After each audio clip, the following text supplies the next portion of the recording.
it is a pleasure to welcome back to the program Dave Weigel. Last time you were with us, Dave, and by us, I mean, of course, Emma and I. Thank Hello. you. You were working for the Washington Post, and now you're working for this organization called Semafor. What's that all about? Is this the Illuminati? I mean, come on, Dave. Well, they're all the Illuminati. It's all the media. We have the same meeting every Tuesday at noon, just the all hands to figure out the narrative that's this week. But no, it's a startup with a bunch of journalists who have worked at other places and thought, okay, there's some issues here where people don't trust the media, not just for Republicans ginning it up reasons, but for, hey, this coverage is awful reasons. And we kind of have a different sort of format where we break down like our analysis from the reporting, which has been pretty fun. We're very scoops focused. I mean, I've been the last couple of weeks doing the same thing I've been doing for like a decade, which is just going to places, talking to candidates, writing stories. So I have more of that coming. But it has been good, and like the Post is fine. Everyone should keep reading it. We're just trying something new. But I have found there's Republicans who didn't want to talk to me at the Post who will talk to me now, which I feel like is unfair to the Post. But yeah, good for me. Right. Well, I do enjoy like the little David's View thing at the end of I mean, I like that. I like the explicitness. It gives you guys license to be explicit about your perspective on this. All right. Well, let's start with, I mean, you brought it up. Let's start with this whole question of like the narrative that you guys get together with on Tuesdays to determine as a, and there's like a lot of controversy around this Nate Cohn assessment piece. I guess that was a function of 4 House races, which ostensibly has gone from showing that Democrats are in trouble to showing that Democrats have some hope. He points out Pennsylvania's 8th, Kansas is 3rd, New Mexico's 2nd, and Nevada's 1st. Broadly speaking, let's just start with this and then we can go into this. Where are we relative to the polls? Because the narrative has been Democrats are in increasingly bad shape, but the polls don't seem to reflect that in terms of like the generic polls or maybe, specific polls around the country. Yeah, I thought this set of polls was good because it validated a theory I've had from going around the country, which is in places where suburban voters with college degrees, suburban women, where people are not, maybe they were doing better at some point in their lives, but they're not like destitute right now. In those places, people are still very focused on abortion, on threats of that. In red states, in particular, where Republicans, when they're taking power, are banning abortion, or if they're winning the election, they're going to do it. In bluer places, especially kind of working class Democratic districts, either white working class or black or Hispanic, Democrats are doing worse, and they're doing worse again in states where Democrats run everything. That's been this theme. The part of that, the demographic stuff, I kind of saw popping over the summer. The rest of it I didn't see until recently. I mean, I think there was inconsistency between, if you're in Michigan or New York or whatever, Democrats were doing really well saying don't let Republicans win because they're going to ban abortion. I think Republicans have had more luck switching the issues around in New York, for example, in Michigan a little bit, in places where they say, don't worry about it. I mean, the Republican message on abortion has evolved into don't worry about it. And also Democrats want babies to be killed as they're crowning. Those two things have been a little more effective. You can't really say that when you're in Kansas and Oklahoma is right underneath you and they literally banned abortion. You cannot say don't worry about it there. That's interesting. So, I mean, it's conceivable with what the picture you're drawing is that we're going to have a very unique, where we see the distribution of races that may flip in the House. It's going to be a unique. It seems to me it's going to be a unique off-year election because generally we have these sort of like what we consider to be frontline districts that are in purplish states or they're purplish districts. But like we've got Sean Patrick Maloney, who is the DCCC chair, who big-footed Mondaire Jones and basically stepped into his district so that he could lock up his victory and he seems to be, at the very least, in enough jeopardy that the Republicans are expending their resources there. Like, what is that? Is that like indicative of this of the situation? And Democrats are spending some resources. Yeah, that one too, because and I was in the district during the primary. During that primary, and there are a couple others in the region. Maloney had after Mondaire Jones moved to the city, he had Alessandra Biaggi, the state senator from Westchester County, is running against her, and he was saying at the time, like, this is some stuff I represented, and the new stuff, which is like Rockland County, other side of the Hudson from Westchester. He's like, that's going to be tough, and it is tough. And so you have a Republican Assembly member there who's pretty well known, and it's just been a relentless crime message, which, getting to what we were saying before, I think has been pretty effective, because in New York, Democrats do run everything. So you sound silly, or at least you sound silly to me and you, if somebody says Democrats run the federal government. Like, oh yeah, that's why all the stuff they want is passing through the Senate. Good point. But in New York, they can say that. And the big hit on Maloney has been, hey, when this guy ran for attorney general in 2018, he supported cashless bail. And, you guys talked about this, like the way that cashless bail has been boulderized. It is from it is the complexity of the policy, how it's like, instead of just giving people a dollar sum, we're going to rate their dangerousness. If you get busted for like some weed in a place where it's not legal, you're going to be treated differently than somebody who shoved somebody from a subway platform. The Republican ad version of this is cashless bail equals rapists coming to your door immediately. And so that has been pretty effective in New York. It has been less effective. You mentioned Pennsylvania, a little bit less effective in like Scranton, because Republicans run the state legislature, and everybody knows, like, that's the Democrats didn't do, like, Larry Krasner exists, but like, if you're a Democrat in Scranton, you weren't doing any of the stuff that they've demonized there. Complicated. I mean, like, they've really been going after it. And crime's not the only issue. I just think that one has been popping differently, and abortion's been popping differently depending how blue or red the state is. The crime thing is fascinating, because you and Benji Sarlin, I think it is, who is also now at Semafor, wrote a piece about Gallup showing that people's concern about crime is as high as it's been in decades.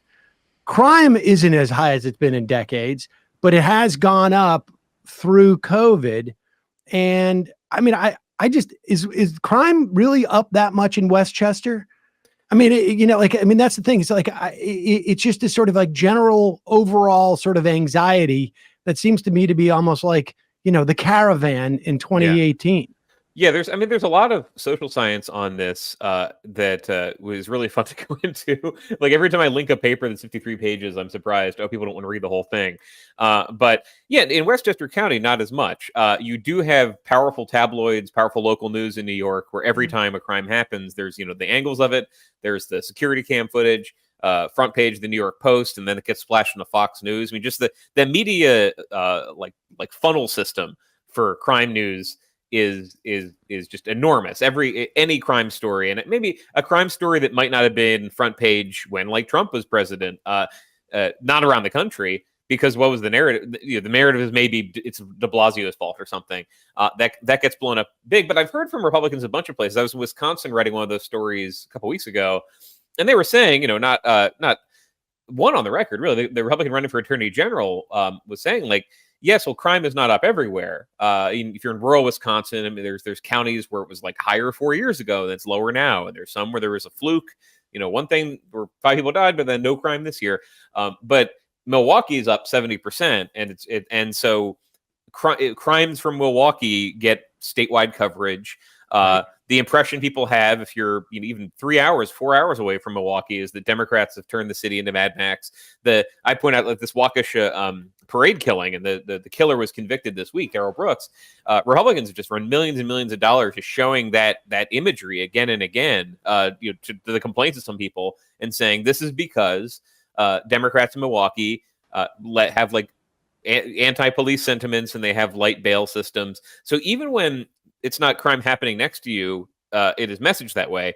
And the other thing, in some places, there are social scientists mentioned, was disorder and crime are different things. Disorder is, I go outside on the street and there's a tent there and I feel unsafe because it's a homeless person who knows what's going to happen. there are people who are not victims of crime per se, but they think things have gotten worse and they think that could spiral into crime. And that feeds in when you see a story about a person with mental issues pushing somebody on a subway train. Like the mindset, you can walk your way through it. Like that has been happening in some of these places where even if there's not crime from day to day, you see B-roll. I mean, Fox News has lots of this B-roll of the tents, B-roll of people shooting up in the streets. The idea is, I think the meta idea over this is Democrats had a promise that we're going to reform. We're going to listen to protesters and reform the criminal justice system a little bit, and crime went up. Therefore, Democrats literally are killing you. You need to get rid of them. They will not solve these problems. We will. That is kind of clicking everywhere. And sometimes polls say that crime is not the top issue, but in the paid messaging, it really is relentless. Well, can you talk about Wisconsin a little bit more specifically? Because you mentioned that footage that's being used against Mandela Barnes in particular, but one, he's a black candidate, right? Yeah. So that the crime messaging from Ron Johnson, I feel like, is racially coded and probably hits a little bit differently in Wisconsin. But he's literally saying, Mandela Barnes responsible for inciting violence and things like that at debates. And what has that been the focus of Johnson's campaign now, when he was kind of struggling a few months ago a little bit to coalesce behind a message and didn't have an answer for gay marriage or abortion or anything like that? Has this kind of been where he's focused now? Yeah, a big focus of that campaign. And what has happened there and a couple other places is statements about criminal justice reform and about nonviolent criminals, things that Republicans might have said 3 years ago or 2 years, not 2 years ago, 3 years ago, when Donald Trump was gearing up for re-election, the First Step Act. He was very happy to talk about it. There's Democrats who just said things about how, hey, there's a lot of nonviolent prisoners who have been, or people who've been rehabilitated. We can let them out without causing more crime. And that is kind of being thrown back at people. Barnes said a lot of that. I asked him, do you think this advertising campaign is racist? It's hard for a candidate to say that without blowing up the news cycle and making it it's very fraught. It's one of those questions you ask a candidate, there's not a perfect answer. But he said, yeah, I think they found a good foil.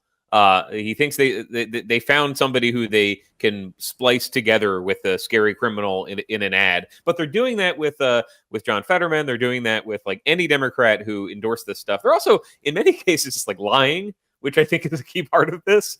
But I in a lot of these debates, especially House debates, I see Republican candidates just say, my opponent is putting criminals back on the street. And they're talking to like a Democrat who never did that. I mean, there was not the extent they did it was they supported the First Step Act, which Donald Trump supported. Sometimes they just kind of make it up. Like there was Claudia Tenney was debating her Democratic opponent over the last week. I mean, the video kind of was circulating yesterday, and she says, my opponent's supported by Bernie Sanders, who champions defund the police. Like literally the opposite. If you were covering this in 2020, Bernie got in some hot water with activists because he got asked about defund, and he's like, this is a terrible idea. Here's my letter to the Biden administration, how we need more police funding, but more accountability. He never said defund. He adamantly was against defund many times, and they just say, yeah, well, anyway, he's for defund. Just I'm going to say it and get away with it in this debate. So Democrats are getting hit on the fronts of both everything from just flat out lying to actual decisions they made, because there are. I mean, this is everybody's nightmare. If you're a progressive prosecutor, you let somebody out of prison, you let 500 people out of prison, one of them reoffends, and the whole project is challenged, right? That's been happening. That was happening in San Francisco. And then in the middle, you got people who just were for criminal justice reform that everyone supported, everyone Republican Democrat did a few years ago, and now that is being turned against them as this person wants you to die. This person wants criminals out of prison. Fetterman example, the main example is he'll say you could let a third of people out of prison and crime wouldn't go up. He is talking very clearly about, you can let the guy who got busted with a joint or the guy who just couldn't make bail because he had a bunch of speeding tickets. You can let that guy out and people won't die. They've turned that into, he wants to let a third of prisoners out. Prisoners, ipso facto, include murderers, the Boston bomber, things it's really, and I think also we're all kind of desensitized, but Republicans were not this blatant about this stuff in the last few years. They were in the 80s. It has really ramped up in a very kind of proud, I wouldn't say shameless, but like a very Trumpy way. Like I'll watch some of these ads and I'll say, it was 7 years ago at this point. Trump says like Mexico's bringing drugs and rapists over the border, and there's a sense that is offensive and he shouldn't do that. And maybe people will react negatively. And I just see that messaging everywhere. Like here's a scary criminal. Here's a border wall. Immigrants coming in the country means you're going to die of fentanyl poisoning. Like that is just mainstream now. This may be a little bit outside of your portfolio, but I mean, it does feel to me like the relentlessness of the right over the past really 2+ years of like sort of reassessing the Black Lives Matter protest of 2020, reassessing this stuff and hammering it has been very effective. And I think on some level, even the stuff like with their January 6th, in the absence of when Democrats went away in the month of August, essentially in September on January 6th, it felt like to the extent that January 6th hearings had built up some momentum and there was some cohort of people who were concerned about, threats to democracy and Republican leaders who were not acknowledging what happened on that day, that seems to have at least dissipated, at least in the context of the narrative. And I feel like a similar thing happened in terms of police reform. I just saw something today. I can't remember what school it was. A university had committed to doing some program to assess racial injustice, and now they're dialing that back. Like there was it feels like there was this the classic thing that happens with Democrats. They win a presidential election and then everybody goes to sleep and says we solved it and we don't have to worry about it until the next Donald Trump or George W. Bush gets elected.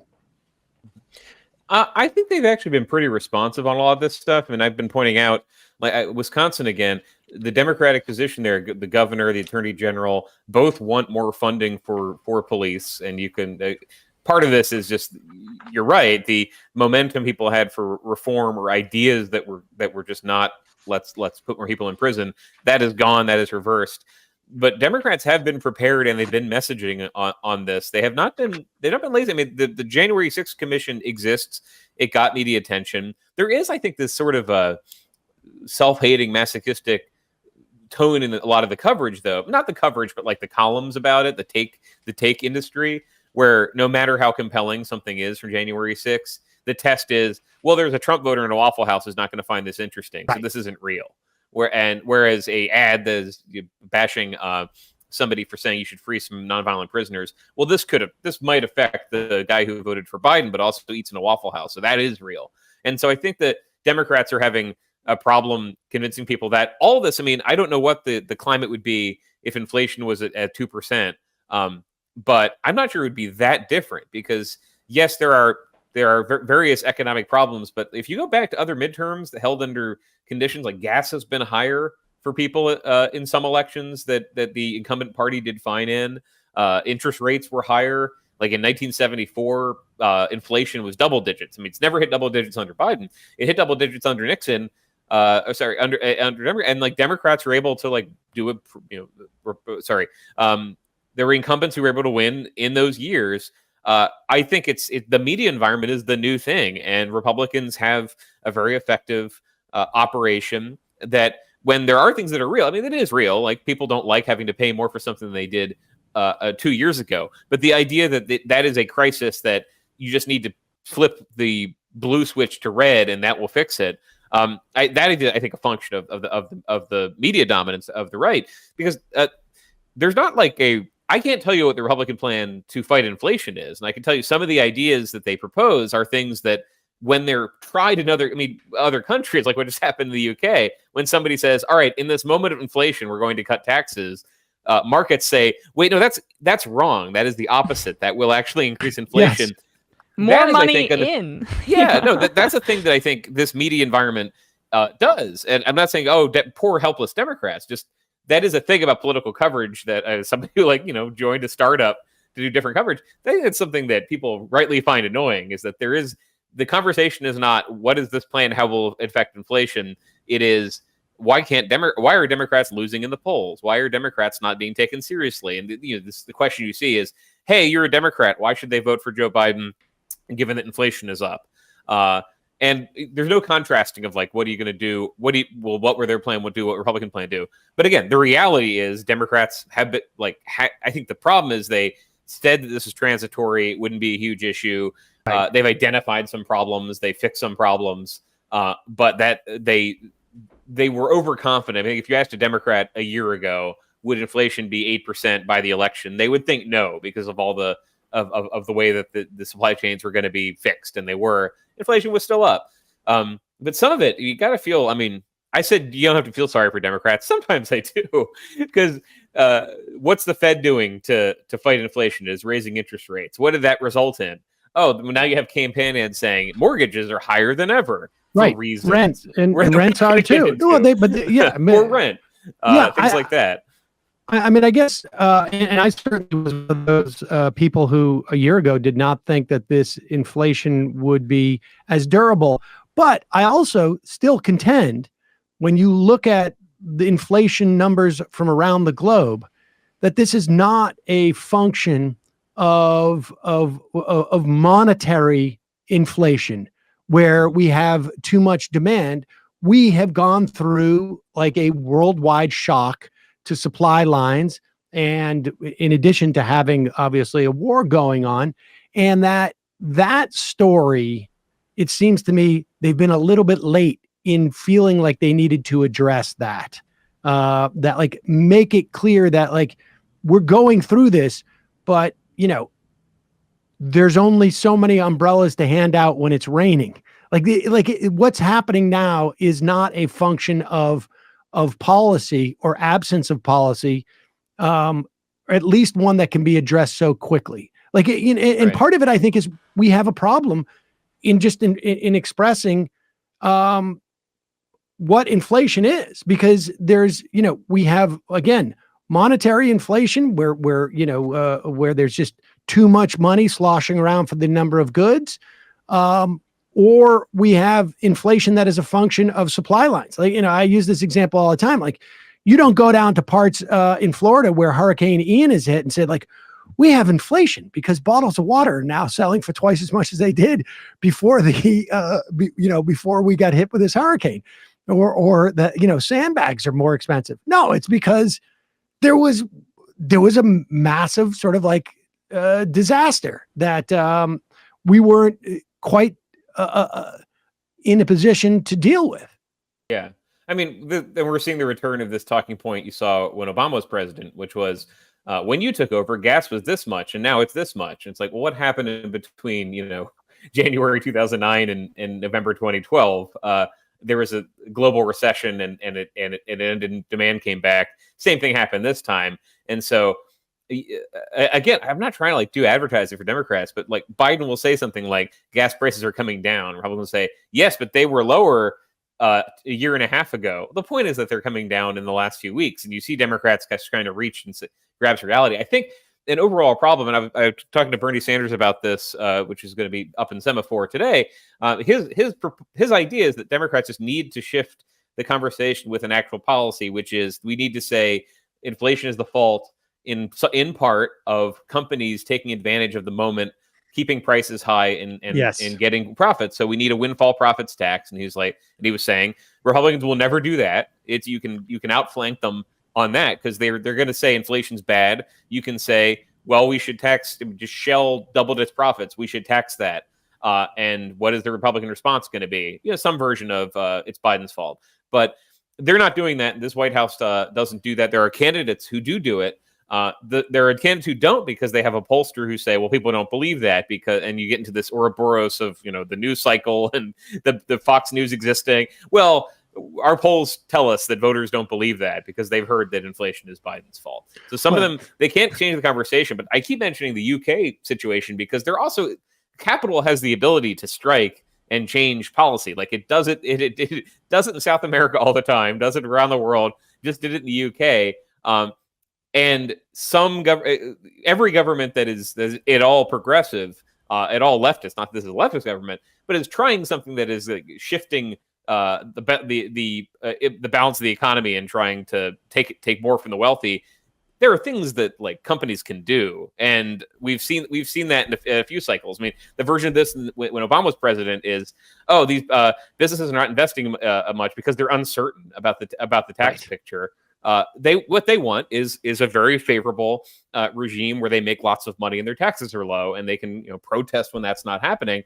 You and I can talk about that, and people can post about that. That's not the Democratic message. And what is the issue there? Is there a reason why Democrats can't blame corporations very clearly for raising prices? I was talking around it. I think it's just they're not in a vacuum. They're in a media environment where they're one voice shouting that, and 99 voices are saying it's because you passed the Inflation Reduction Act. That's what did it. I mean, I don't know how much you quote Ross Douthat on the show, but I do think a point he made that was right is like Biden at the start of his presidency delivered on reversing some of the Trump border policies and ending the Keystone Pipeline.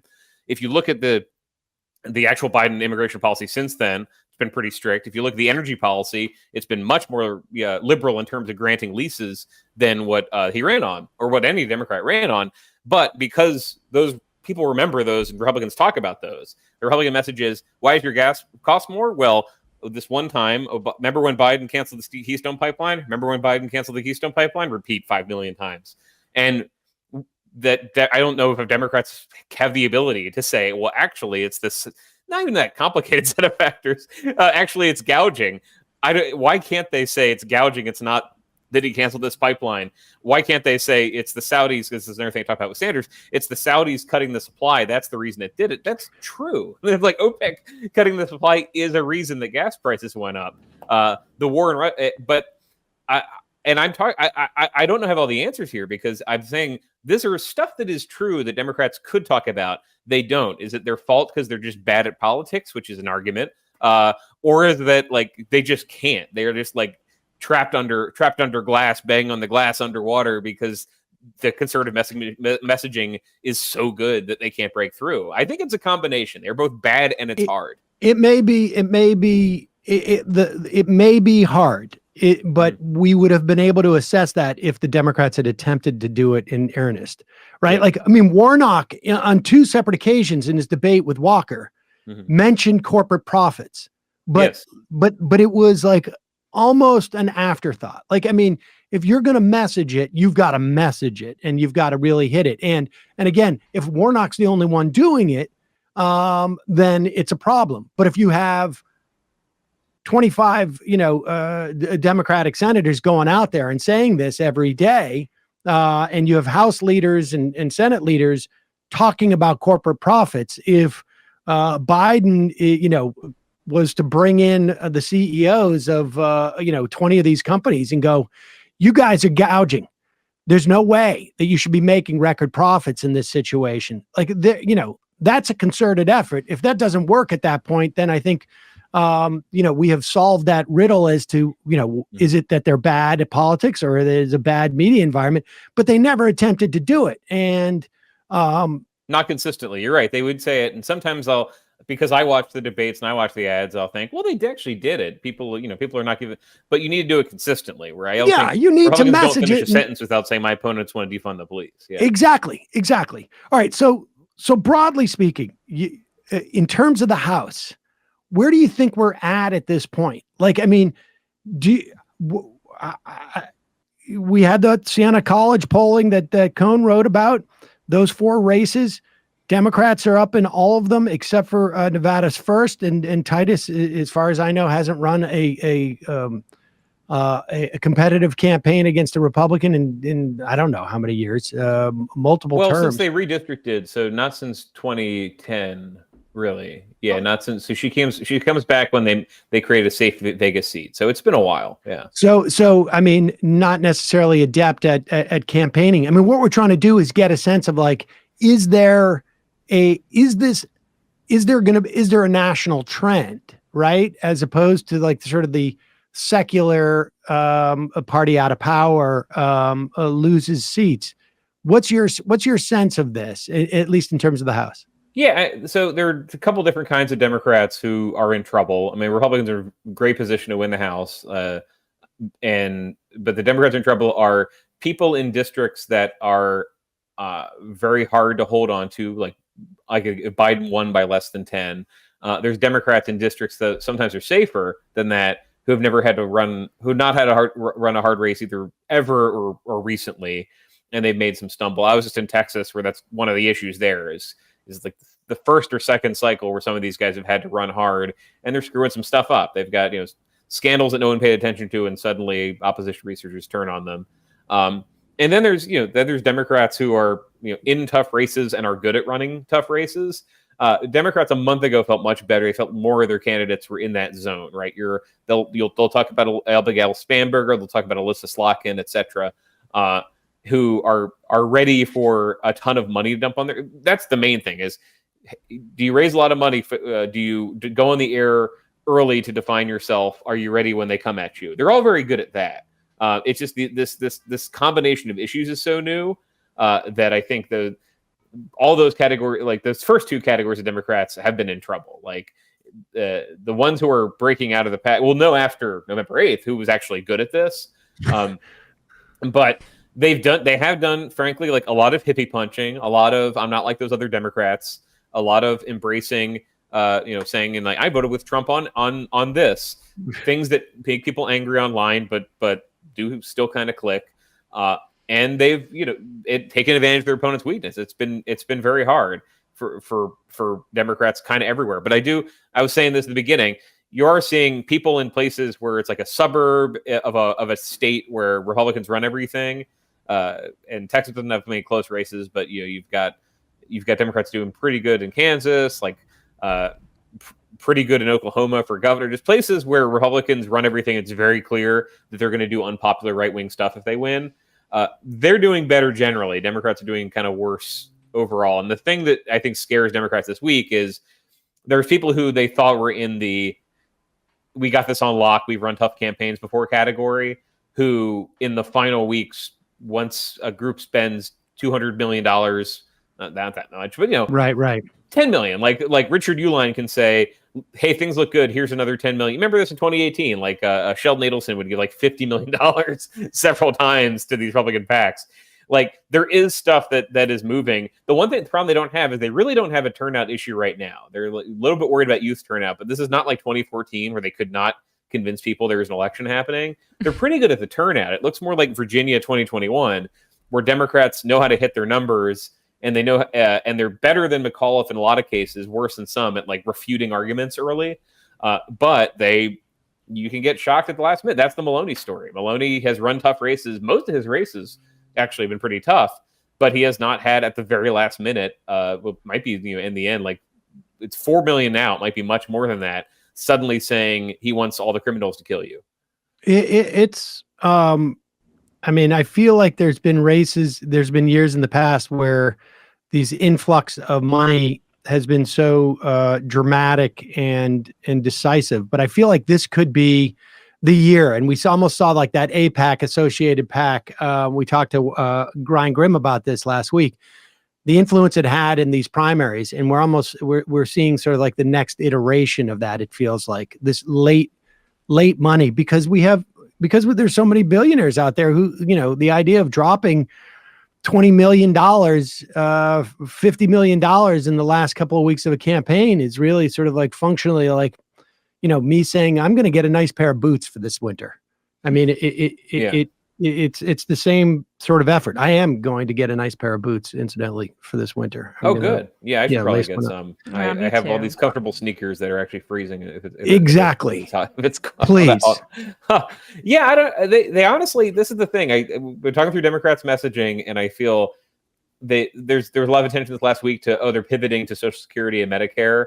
Well, they've also been running on that. It is the issue is, are you talking about the thing that is on my TV at the moment? And that's something they can't really control. And frankly, you have a president who is not good at changing the subject to what he wants. I mean, Donald Trump could change the subject to stuff and it would become less popular. That might happen if Biden did it. But this is the thing. They're not running like campaigns that I think people will look back at and say, "Oh, they forgot to talk about this." Except they're not trying anything bold. Nobody has tried, with the exception like a John Fetterman, Sanders, who's not running for something this year. Nobody's really said, we can't like fight on this turf. We need to like take new ground and say, what about this policy that we will do if we win? They've kind of lost that because of the overwhelming Republican messaging advantage just from TV to the rest of the press. I mean, really just like watch any kind of interview. Like I don't want to trash like other reporters, but I learned nothing from like these interviews with like White House staffers, because it's not like, what will this policy do? It is, can you respond to how bad you are? Which right. That's interesting, I guess, but like I don't know what the stakes of the election are when I hear that. All right, let's run through some of these key Senate races, get a sense of what you're thinking in the Senate. In Georgia, Chuck Schumer says Walker is gaining on Warnock. What's your sense of that? Yeah, I think that it is. Warnock has run a good campaign. Walker has run a very good consultant campaign. Every time he talks, he says things that are silly. But one factor there is that Republicans really have inculcated the idea that if there is a scandal about a Republican, it is fake.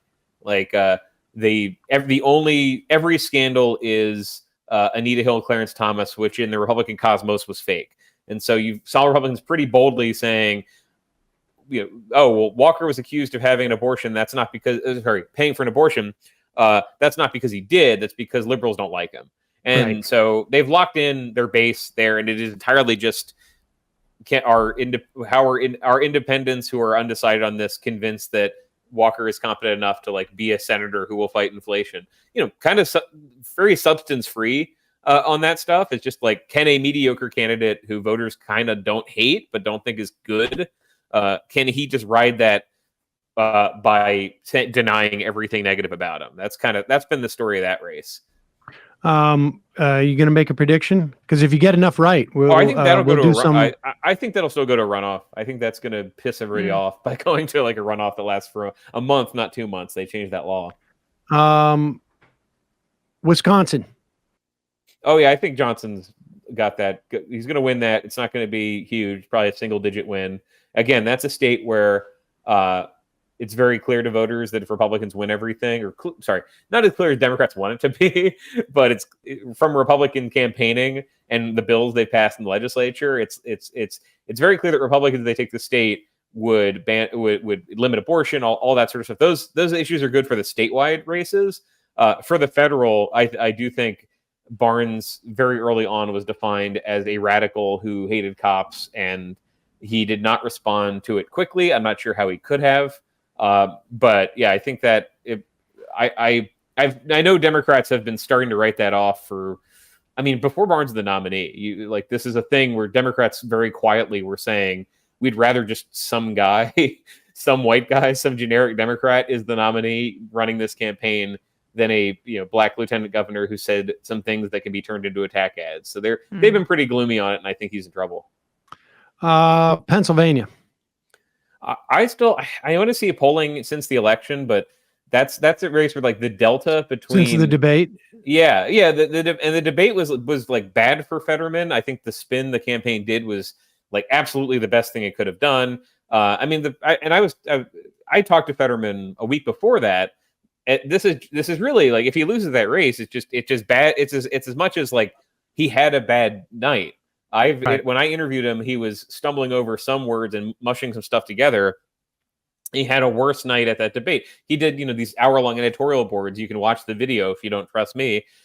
He was not as bad as he was on the stage. So I think that did some damage to him. But like Oz has been so unpopular, and Oz at the last minute is doing something that desperate candidates do, which is like people are already early voting, and he's saying, he's reintroducing himself as a moderate. Like, aren't you tired of the extremes in Washington? I'm not one of the extremes. He's doing this because his favorables are like in the 30s. People just don't like that this celebrity doctor who doesn't live in Pennsylvania came there to be a senator. So I feel like that is still a Fetterman advantage unless a lot of voters change their minds because of the debate. New Hampshire. That is close. I remember joking to Republicans, like, you guys are going to spend like $40 million to lose by 3 points. I still think that's going to happen. The issue that they keep hitting there is that heating oil prices are going up in the state. I mean, and they also, Ross Barkan has a good story in New York Magazine about this. As soon as Don Bolduc won the primary, Republicans just did like a My Fair Lady on him and said, okay, we have this candidate who has said some crazy stuff. We're just going to have him run like the same campaign every Republican is running. So I'm against inflation. I'm against high heating prices, yada, yada.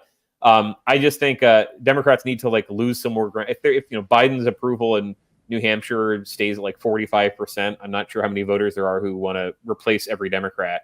So I think Hassan still has the advantage. But she was never going to win by a lot. She was always going to win. A month ago, she was going to win by like 6. Maybe now she wins by 3. Nevada is a big one, right? Yeah, I think that Republicans will win that. I haven't been there in a few months. I just think that is exactly where the party's problems with non-college educated, working class, white and Hispanic, and some black voters and Asian voters. I just think they're going to turn out Democrats. They are turning out Democrats at a very good rate. They're going to hold on to a lot. But all the evidence I see is the more like independent and lower propensity voters who are being turned out, they're going to vote Republican because all those factors I mentioned, and this has been written about, but just like Vegas was not the right place to have a shutdown that prevented tourism for a long time. Right. I mean, it was really devastating to a city that had like come back from a recession in people's memory. And Republicans have just been relentless, and there's states where that hasn't clicked. Hey, aren't you angry about what happened 2 years ago? And there's states where it has, and that's one of them. Specifically with like working class voters who usually vote Democratic and they don't like Republicans, but they're like, I'm never going to forgive them for making me unemployed for a few months. So that sort of Harry Reid mojo where Democrats go into the election week down in the polls, and then all of a sudden they pull it out. That's gone now. I think they will do okay, but I think they'll fall short. Okay. Just based on those patterns. Like, they still have a very good political operation. Republicans still have a very bad one. So that's the key one, yeah. because that's the one that is a potential Democratic net would mean net loss. I mean, that is the only one where it's a loss at this point. What about Colorado? Is that is there? I haven't been there in a little while, but I've always been skeptical about that for Where are you hanging out, Dave? Like, you're not going to those two places? I've flown over Colorado. Like, I mean, I was in like Texas and Oregon and back in DC. I'll ask you about Oregon next. Anyway. But anyway, no, in Colorado, I think that is the opposite of Nevada, in that you have a ton of like college educated white voters who need a good reason to not vote for Democrats, and you have a governor in Jared Polis who did not lock the state down as much, and lockdown is like, that's a weighted term, but he was very, very vocal and early about, this is bad, this sucks, let's open up as fast as possible. And he was opening up when you were still, Democrats could still get blown up on Twitter for taking a mask off. He was doing that. So the Republican arguments in Colorado have just been like a little tone deaf. So he's been in good shape. He has an opponent who this is the race where his opponent insists that kids are being given litter boxes in schools. Like, that's kind of gone off the rails. And with you also have Joe O'Dea, who Republicans think is a great candidate.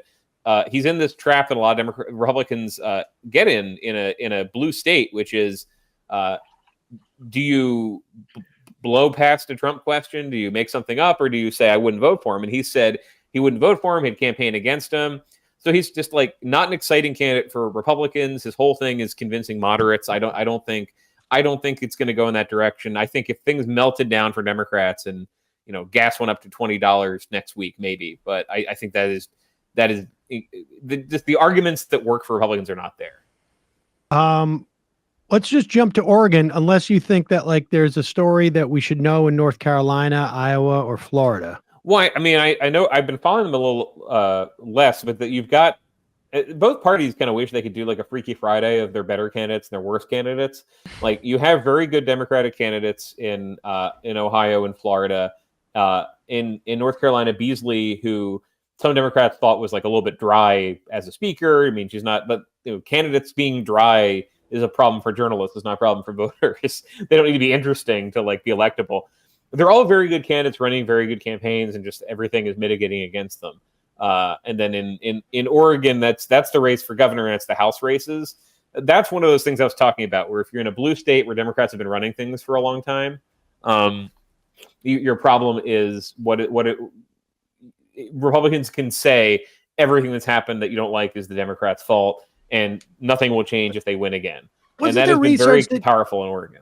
Isn't there research out there that like in the wake of of hurricanes or massive storms or losses of like the football team, that incumbents will necessarily are at like a, I don't know, 1 or 2 point deficit in elections that take place within a certain, I mean, I wonder, I wonder if the COVID is having that impact in these areas where that sort of almost like secular bad things have happened. People are not, it's been a rough couple of years, and I'm going to blame the people who are there now, just because I'm mad about it. Yeah, I think that's on the margins that some of those things might affect. I think basically just like there's not any Democrat at this point getting totally taken by surprise. Like you mentioned, we mentioned Colorado. The thing with like Washington State, which Republicans have talked about the entire cycle, just because they hate Patty Murray and they don't understand why like a short woman who's not very exciting keeps winning. Like she raised like a normal amount of money and not like Raphael Warnock record-breaking money, or Mark Kelly record-breaking money.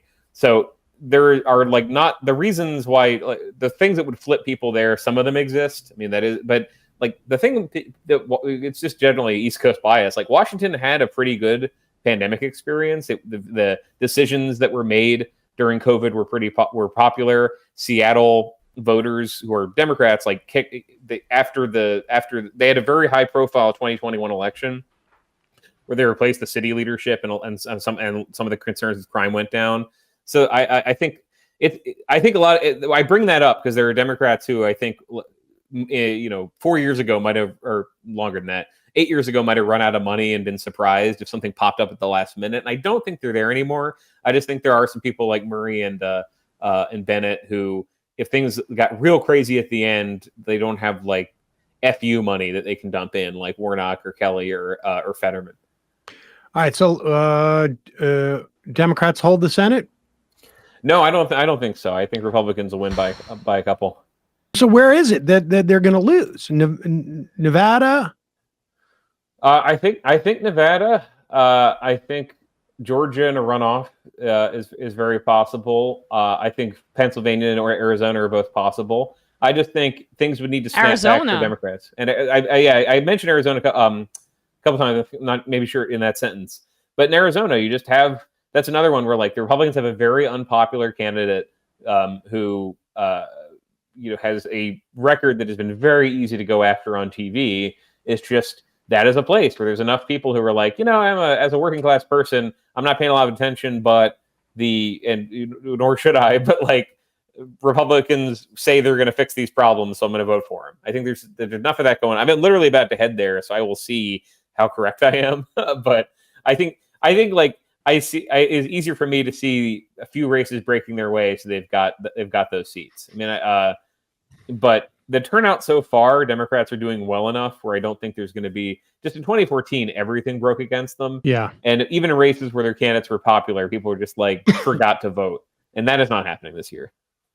All right. Well, I hope you're wrong at the very least about the Senate. I mean, and it like the stakes of this are being not well reported. Like the fact that there will just like not be any more people confirmed to anything if there's a Republican Senate, I don't think is being very, very widely reported.